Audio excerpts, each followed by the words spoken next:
Hello everyone, in this video I'm going to be introducing magnetism. So we're going to be asking the question, what makes a magnet, and what makes something that's not a magnet, not a magnet? All right, so let's go down to the smallest level. At the smallest level, what causes magnetism? And it's going to be something we call electron spin. So we all know electrons are spinning around the nucleus or orbiting the nucleus of an atom, we could say. But you could almost imagine it's somewhat similar to how the Earth rotates on its axis. That spin, all right, of the electron, let's say the electron is spinning this way, all right, that's automatically going to make it a magnet. It creates its own magnetic field with a north and a south. And so let's say that electron is spinning in a different way. All right, the fact that it's spinning in a different way now creates still a magnetic field, but just in a different direction. So instead of drawing out this each time, the electron spinning in the north and the south and everything, we could just simplify it, and when we draw an arrow, we just know that the electrons, that electron or the electrons in that atom are spinning in that direction. All right, so what makes an object, like for instance this marker or you, not a magnet? Well, you have electrons, and electrons are magnets, so why aren't you a magnet? Well, let's say that's just an electron in an atom in one of your in your body, right? This does have a magnetic field, but the electron may be next to it in the same atom or a different atom spinning in a different direction. So those magnetic fields essentially cancel out, right? So as a whole, there's no magnetic field, and that really ends up happening for the whole object, right? Each individual electron is a magnet, but it's just a lot of noise because each electron is spinning in a different direction in the atoms of your body. So you're not a magnet.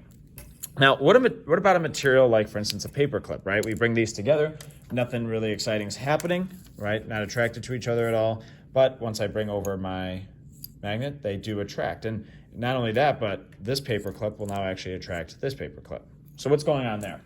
Well, like I said, there's electrons in the atoms of this object, all right? So we're gonna have an electron spinning, but now we're going to have electrons spinning in the same direction. So this electron has a magnetic field, this one has a magnetic field, and they kind of amplify each other, right? So you can imagine kind of a large magnetic field coming out of this object, right? However, there's only just a chunk, right, where we have electrons spinning in the same direction. In another chunk of that object, electrons are spinning together, but in a different direction. So they cancel each other out here, essentially, the magnetic field as a whole. All right, so I'm just going to have electrons in my object spinning in different directions. All right. Now, one of these chunks, all right, the fact that electrons are spinning in the same direction, we call those domains. So magnetic objects have domains. Not a magnet, all right, does not have domains. All right. Now, notice though, all right, in terms of the status of being a magnet, not a magnet will never be a magnet, but a magnetic object, just like we saw, all right, could become a magnet. What I mean by that is, it's not that the paper clips were both attracted to the magnet, but notice that this paper clip is now attracted to this one. This paper clip that wasn't a magnet, it was just magnetic, now became a magnet. So what makes a magnet a magnet? All right, just like our magnetic object, we're going to have electrons spinning, and they're all going to be spinning in the same direction in this chunk. But in this chunk, they're also going to be spinning in the same direction. So each electron has its own magnetic field, and if they're all spinning in the same direction, they have a unified direction.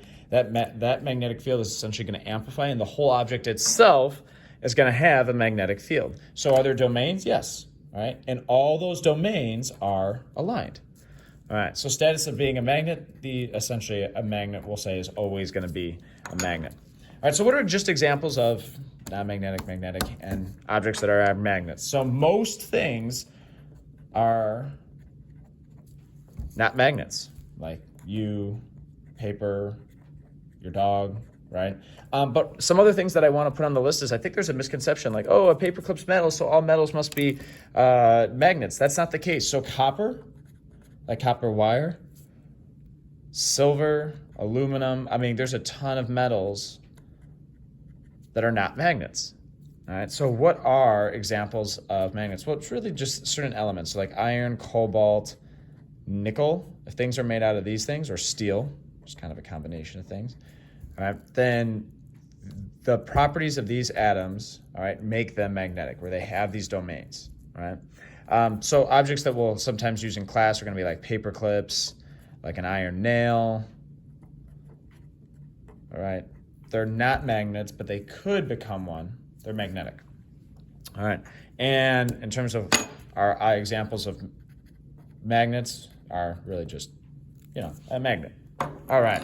So we have some background foundational knowledge of, all right, this is what magnetism is. This is how different objects differ in terms of being not magnetic, and a magnet. But our goal in this unit is not just to recall what a magnet is and what electricity is. It's to plan and run investigations and look at evidence to see how are electricity and magnetism related. And if we are going to do that, we need to be able to measure magnetism. All right. So how do we do that? All right. Well, one thing we could use are iron filings. Right. So let's say I take sorry about that, y'all. Let's say I have this mystery object right here, right? I'm going to put it in this sleeve. Actually, you know what? I'm just going to put it down.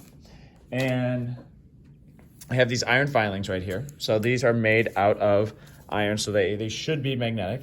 And I'm going to spread them around. And we don't really see anything. Just kind of some random paper filings. All right, so nothing's really happening. It doesn't seem like they're reacting a whole lot when I move this around. All right, so this seems like it's not a magnet. All right, I'm going to grab this transparency, move it over, and grab another one. All right, so here I have a new transparency. I'm going to bring in a new mystery object. All right, and I'm going to grab my paper filings, my iron filings again, and I'm going to spread them around. All right, and what we clearly see, all right, is a magnetic field. Specifically, these iron filings are aligning with the magnetic field of this magnet right here, right? And so even if I come in here with the sleeve and I move around my magnet, notice the filings are going to realign and attract to this magnetic field that's around it, right? So even if I don't necessarily know, I purposely wrap these in paper, so it's like, well, we don't really know just from looking at they're a magnet or not, right? They're both heavy, all right? Both metal, all right? We need to see this outside evidence of this magnetic field, in this case, with iron filings. All right, so that's one example. I'm gonna just bring this away real quick.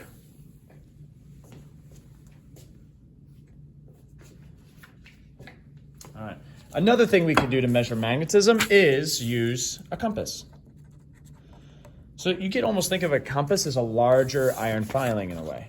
All right. If it's around a magnetic field, it'll point in that direction. Right now, all these compasses are pointing north to Earth's magnetic field, but if I bring in a stronger magnetic field, they should align. So here I have my mystery object from before. Hopefully you remember if this is a magnet or not, and notice that these compass arrows don't really change at all if I bring this in or out. So again, evidence that this is not a magnet. I'm going to bring in my other mystery object, which we know now is a magnet, and you could actually already see them starting to react, right? I'm just going to bring this in, and now my arrows have now pointed in different directions, right? Notice where they're pointing now, take it away. They go back to where they were before, all right? So this clearly is a magnet, and I can detect the magnetic field around it. Even if I don't know the object itself is a magnet, this is my evidence that it is. Okay. So we know how we can measure magnetism, but we're going to be running investigations where we actually have to, quote, create magnetism. So we really can't create it, but we can bring over things that are magnets, and there are two different types of magnetism, kind of like there's two different types of current. Right? We have constant magnetism, and we have changing magnetism.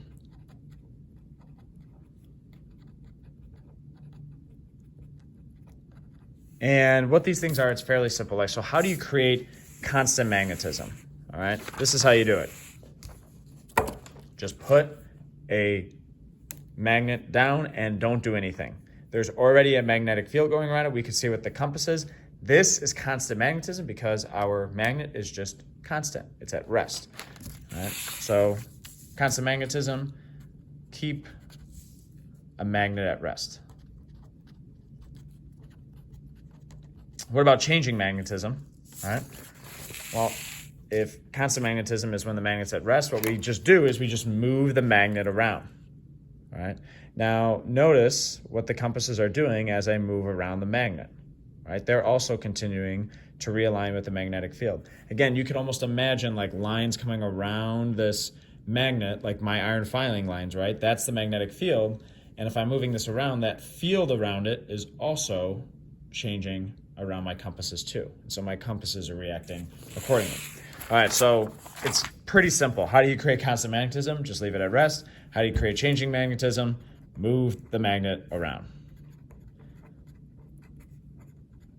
All right, so seems simple, but super important for the investigations that we're gonna run. So you could almost think of this as like the cause. How do we kind of just create magnetism in our scenario? And if we're trying to see if an effect that there is magnetism present or not, we can measure it with iron filings or a compass. Thanks for watching, everyone.